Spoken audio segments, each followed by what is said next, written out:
지혜는 언제, 어디, 어떤 상황에서나 필요한 미덕입니다.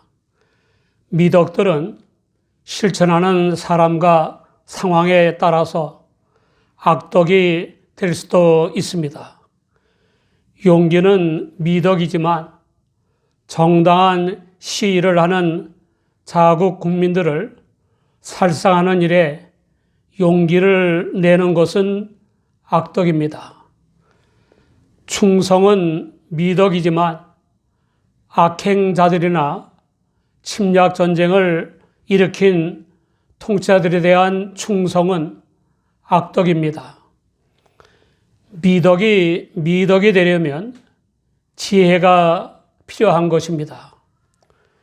지혜는 보다 더 중요한 것, 보다 더 가치 있는 것, 보다 더 먼저 할 일 등을 분별하여 행하는 능력이라 할 수 있습니다. 그런데 문제는 사람마다 관점이나 가치관이나 인생관이 다르므로 보다 더 중요한 것, 보다 더 가치 있는 것, 보다 더 먼저 할 일 등에 대한 판단이 다르기도 하고 상반되기도 하는 것입니다. 잠언 9장 10절에는 여호와를 경외하는 것이 지혜의 근본이요 거룩하신 자를 아는 것이 명철이니라 라고 했습니다. 이성이나 의지나 감정에서 비롯되는 행위도 아니고 이념이나 사상이나 진영 논리를 좇는 행위가 아니라 믿음에서 비롯되는 행위를 강조하는 야고보 사도의 지혜에 관한 말씀입니다. 야고보서 3장 13절을 보면 너희 중에 지혜와 총명이 있는 자가 누구뇨? 그는 선행으로 말미암아 지혜의 온유함으로 그 행함을 보일지니라 라고 했습니다. 지혜와 총명이 있는 그리스도인이라면 선행으로 말미암아 지혜의 온유함으로 그 행함을 보이라는 것입니다. 지혜와 총명이란 생각만이나 말만의 문제가 아니라는 것입니다. 선행의 헬라어 칼레스 아나스토로페스는 훌륭하고 멋지고 매력적이며 아름다운 행위라는 뜻입니다. 이런 행위는 관점이나 가치관이나 인생관이 다른 상대적이며 불완전하고 이기적인 사람들의 판단에서 비롯되는 행위가 아닙니다. 이런 행위는 하나님께서 보시기에 보다 더 중요한 것, 보다 더 가치 있는 것, 보다 더 먼저 할 일 등에 대한 분별에서 비롯되는 유용하고도 값진 행위입니다. 세계 각국의 각계각층의 저명 인사들 중에는 생사화복과 흥망성쇠를 주관하시는 하나님의 관점의 지혜와 총명을 모르면서도 지혜롭고 총명하다고 자부하는 어리석은 사람들이 많이 있습니다. 세계 각국의 지성인인 저명 인사들 중에 거짓말을 일삼는 자들과 위선자들과 전과자들과 범법자들과 범죄자들과 권력을 남용한 부정 축제자들이 있지 않습니까? 그 지성인들은 지혜와 총명이 있는 사람들이 아니라 어리석은 사람들이 아닙니까? 장로교의 창시자인 칼빈은 이러한 위선자들은 주변 사람들을 멸시함으로써 스스로를 뽐내며 과시하는 것이 보통이다 라고 주석했습니다. 오드만도 저들이 뽐내고 자랑하는 지혜라는 것은 거짓 지혜요, 허망한 지혜이다. 이런 사람들이 단지 지도자들 중에만 있는 것도 아니며 초대교회에 국한되지도 않는다는 것은 진실로 불행한 사실이다. 야고보가 책망하는 거짓 지혜의 소유자는 오늘날에도 너무나 많다. 인간을 아는 사람은 자기뿐인 것 같이 뽐내며 증오와 분노로 논쟁에 눈을 붉히며 말끝마다 진리를 옹호하기 위함이라고 호언하는 자들이 많이 있다라고 주석했습니다. 구원받은 하나님의 자녀인 우리는 어떻습니까?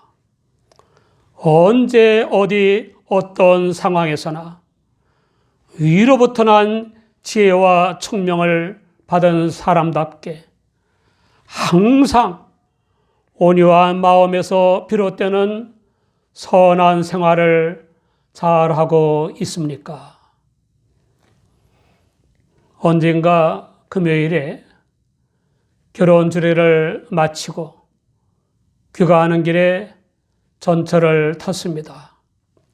제 아내는 자리에 앉았고 저는 빈자리가 없어서 한참을 서 있어야 했습니다.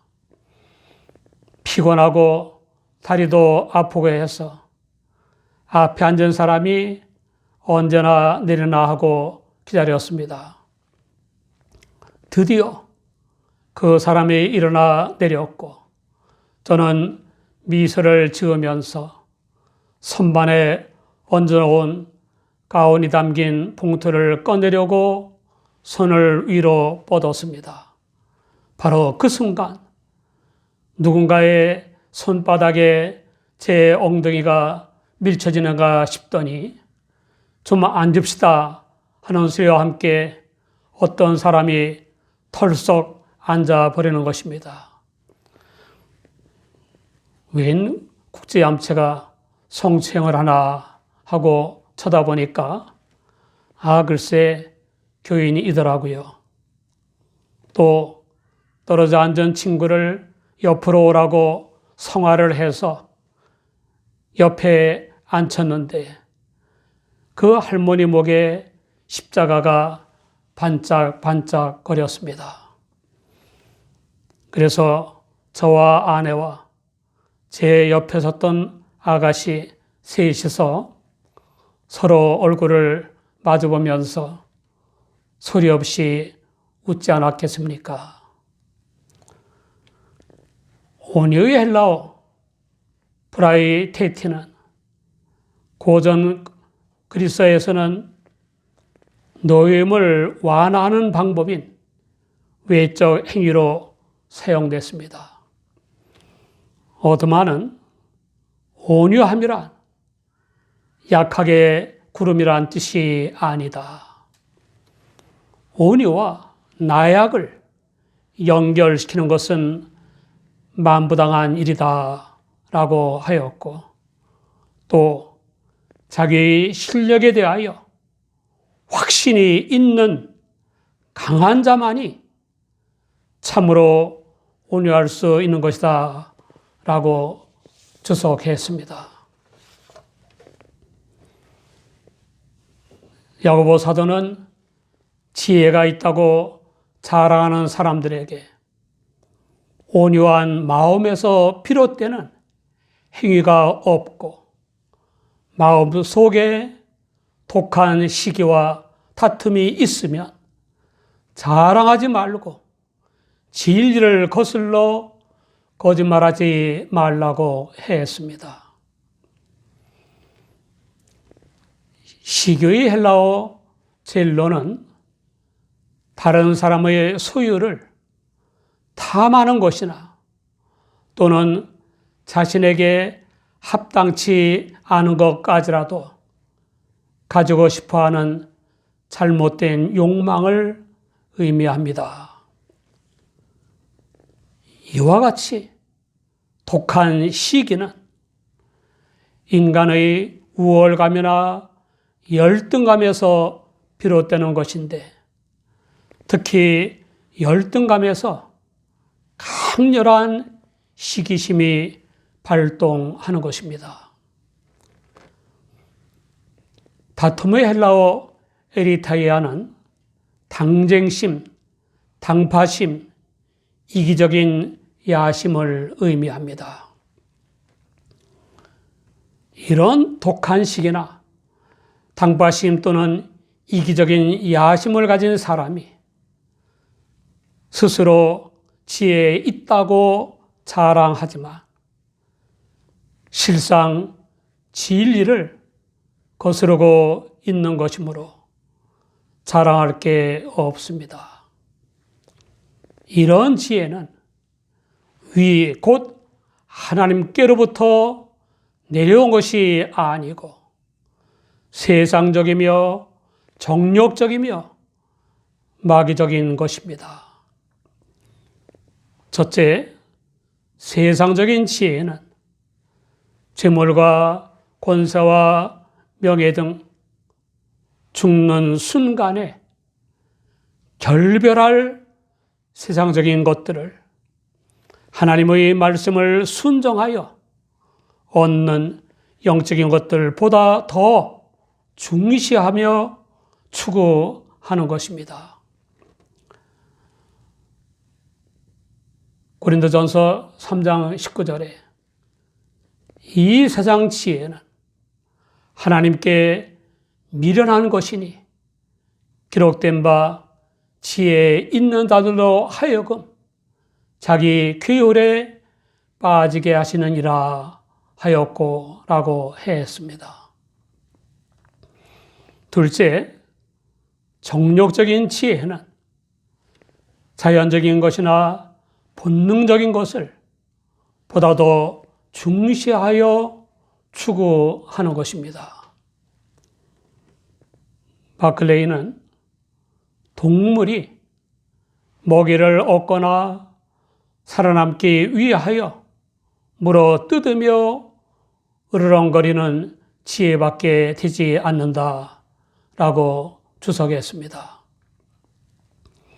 셋째, 마귀적인 지혜에 대해서 감리교의 창시자인 웨슬리는 하나님께서 주시는 것이 아니라 사탄이 인간의 마음 속에 들어가 작용함으로 발휘되는 것이다 라고 주석했습니다. 요한복음 13장 2절을 보면 마귀가 벌써 시몬의 아들 가룟 유다의 마음에 예수를 팔려는 생각을 넣었더니 라고 했습니다. 가룟 유다는 마귀에게 빌미 잡힌 책임을 면할 수 없습니다. 독한 시기와 분쟁이나 이기적인 야심의 특징을 가진 마귀의 지혜가 있는 곳에는 불안과 혼란과 무질서와 범죄 등 모든 악한 일이 벌어지게 마련입니다. 이 사실은 창세기 2장과 3장에 기록된 아담과 하와의 죄와 타락의 과정에서 잘 드러나고 있습니다. 특히 유념해야 할 것은 마귀가 하나님의 말씀을 들어서 선악과를 따먹으면 죽을 줄 뻔히 아는, 그것도 에덴 동산에 사는 아담과 하와에게 다 먹도록 유혹하여 성공했다는 점입니다. 세상적이며 정력적이며 마귀적인 지혜를 가진 사람들 때문에 가정과 교회와 사회와 국가가 혼란과 분열의 고통에 휘말리게 되고 온갖 악한 일들이 발생하게 되는 것입니다. 그러므로 하나님의 눈에는 지혜가 아니라 미련하기 짝이 없는 것입니다. 잠언 27장 22절에는 미련한 자를 곡물과 함께 절구에 넣고 공의로 찌을지라도 그의 미련은 벗어지지 아니하느니라 라고 했습니다. 세상적이며 정력적이며 마귀적인 지혜는 영적력보다 물질적인 것을, 하늘의 보화보다 세상 보화를, 보이지 않는 것보다 보이는 것을, 영원한 것보다 일시적인 것을, 영생보다 목숨을 더 소중히 여겨 추구하는 삶의 수단과 방법이라 할 수 있습니다. 위로부터 난 지혜에 대해서 첫째, 성결하고, 다음에 화평하고 관용하고 양순하며 긍휼과 선한 열매가 가득하고 편벽과 거짓이 없나니 라고 했습니다. 사랑에 속한 이 모든 덕목은 우리 주 예수님의 마음과 행위이며 그 결정적 성취는 바로 십자가의 대속입니다. 골로새서 2장 3절에 그 안에는 지혜와 지식의 모든 보화가 감추어 있느니라 라고 했습니다.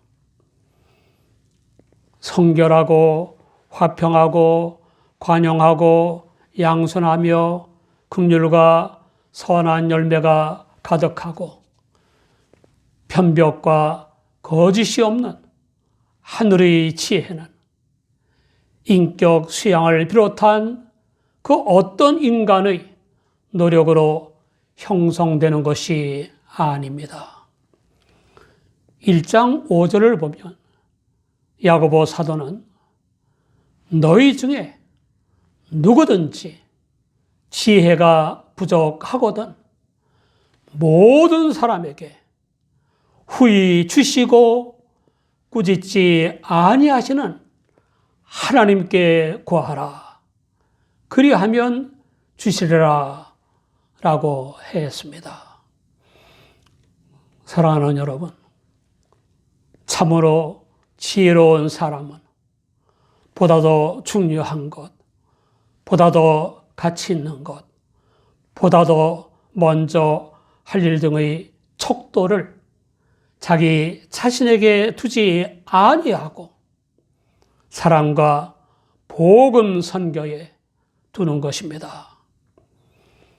지혜자의 삶 자체는 사랑의 생활이며 복음 선교의 삶인 것입니다. 우리 모두 후히 주시고 꾸짖지 아니하시는 하나님께 지혜를 구하여 물질적인 것보다 신령한 것을, 세상 보화보다 하늘의 보화를, 보이는 것보다 보이지 않는 것을, 일시적인 것보다 영원한 것을, 목숨보다 영생을 더 소중히 여겨 추구하는 생활을 하시기 바랍니다. 우리 모두 하나님께서 주님의 보혈을 통해 우리를 부르신 뜻을 따라서 사랑의 열매와 의의 열매와 복음 선교의 열매를 이루시기 바랍니다.